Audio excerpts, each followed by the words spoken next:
It matters not that this is Egypt and Libya about which I speak. It pertains to Greece, it pertains to Italy, it pertains to Spain, to England, to Scotland, to Ireland, to Finland, Sweden, and Iceland, and Canada, and Australia, everywhere in the world. The people cannot be served without absolute consensual representation, under the umbrella of which mathematically perfected economy certainly follows in the immediate footsteps, particularly in the wake of global financial failure, under purposed obfuscation of the currency, which from its beginning was designed simply and strictly to strip the people, to dispossess the people of all their production. So, with that said, Japan, being a particularly advanced and admirable case of what we might just say is modern capitalism under a central banking system. Many people are asking me about Japan as well, and in a way, I hate to do this right now. It's no criticism of the Japanese people. It's just that their situation is so difficult and extreme that I only hope it's understood that my only intent is that the reason that these questions have been asked of me lately is that the people who ask them perceive that the answers are so useful to even a particularly admirable people such as the Japanese are. First of all, I've been asked for many years, how do I explain the difficulties of Japan, which is a prosperous country, although the Central Bank of Japan has charged lower interest rates than elsewhere in the world. Now, it's really not difficult to sort these things out. All the information is before all of us. But here in the United States, this thing that we've recently called a housing bubble, for instance, is not a matter of a bubble or any such thing at all. On the contrary, what it is when you go to a bank and you want to buy a house, what the bank is interested in loaning you in terms of principal and interest or resultant obligation amounts to whatever you can afford. The bank makes the most profit by liberally, quote unquote, financing you to the extent that you are capable temporarily of servicing in that state of the economy. And of course, as it multiplies debt at the maximum possible rate, then you're soon and immediately even not as creditworthy as you were the moment before. And as the systems fail and some of us are put out of work temporarily, being mortgaged to the hill, of course we fall behind, and that's the reason for all of the consequences that we have today, is because once it starts to fall, excuse me, then we have all the ensuing failure that is precipitated by the beginnings of the failure. Well, in Japan, while they aren't charging as much for interest to the end consumer of, quote, finances, unquote, nonetheless, the principal is generally far higher, which is another reason that not as much interest can be charged.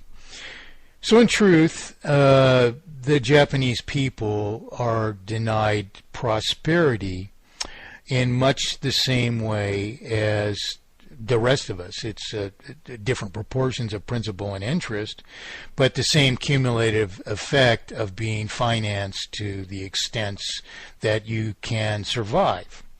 And then something pushes us beyond those extents, and not only do the people of this incredible natural disaster and man-made disaster of the nuclear disaster, not only do the immediate sufferers of these disasters, do they pay the immediate penalties, but the ramifications of these things, pervade the rest of the subject society as well, some of us being affected more so than others.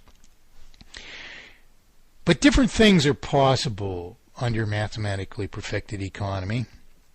And of course, all the while, under mathematically perfected economy, there wouldn't have been the escalation of principal in relation to the rest of the world that the Japanese people have suffered under central banking system. Their houses would have cost them no more than the price of producing them, and so on and so forth. So not only would they have prospered to a likewise far greater extent as we would elsewhere in the world under mathematically perfected economy, there are other ramifications which have substantial impact upon the rest of what we can do as a consequence of being committed to indebtedness, which leaves little leeway but to make choices which are not as desirable. An example of this, I had a friend from Europe, when I was much younger, who was actually a very wise, elder, and he was from Belgium. Ron Norga was his name, and he was in Belgium as a teenager when Hitler occupied Belgium, and more or less I got the story, straight from the horse's mouth, so to speak, as we say here in the States. And he used to tell me, among many things, he used to tell me that Americans were stupid. I'm using, again, my own country as an example. Where I was raised when I was a boy, it was Central Valley of California. It was vast agricultural production, unbelievable amount of agricultural production.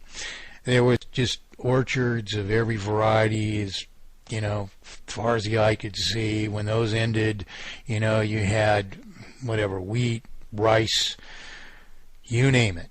It was grown, and in excess. We couldn't even consume it all. I mean, there was huge areas of orchards that would go unharvested every year.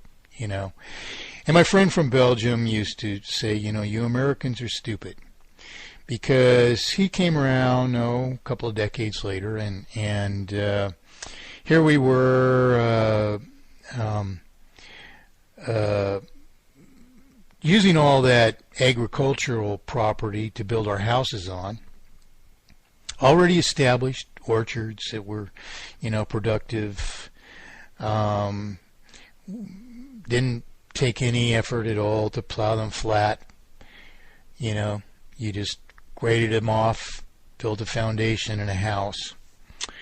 And so we consumed all our agricultural property, dedicating it to less expensive real estate, which only benefited to the very little extent of not having to grade a flat lot into a hillside otherwise, because all our hills were open and wooded and grasslands that were used for raising cattle and whatnot, but not to an exhaustive extent as they are now.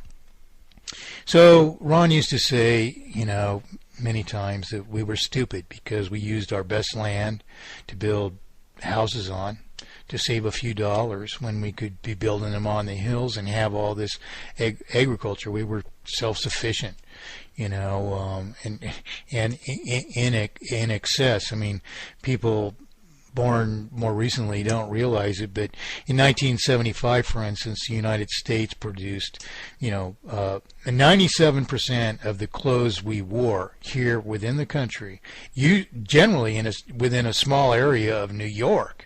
All this was produced, and we actually produced more than 100% of the clothes that we needed. We just imported 3%, and we exported a pile of, excessive production on top of that. Today, we produce virtually none of the clothing that we wear any longer. All our industry has been expatriated, as I say, by this obfuscation of the currency, which has made it impossible to sustain it here. So it's moved off to cheaper labor markets and cheaper labor markets yet until it all fails, when this whole thing fails soon after it was expatriated, in effect. In any case, Ron used to, criticize our lack of planning for distribution of land, preservation of our agricultural capacities, retention of our industrial capabilities, etc. As is a right criticism, and as we should have been criticizing ourselves and preventing all those things from transpiring even then. So, in hindsight, when I watch these tsunamis, I'm a survivor of a tsunami myself, and it's an incredible thing to witness this destruction that Japan, and poor Japan, has suffered in the wake of a natural disaster. But in such a populated country as Japan, I can't help but think, as I watch these, video after video unfold, how,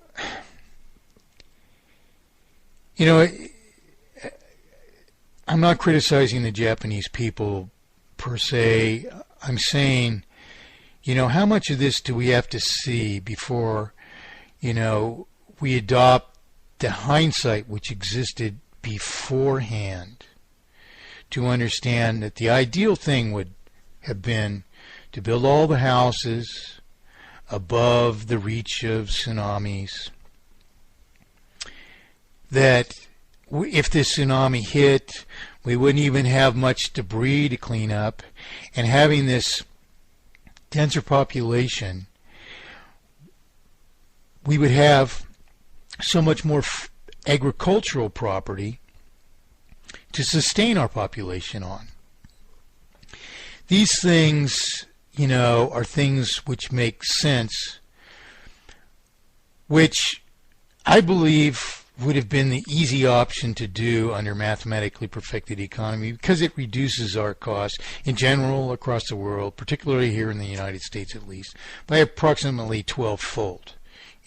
It makes it readily affordable to build houses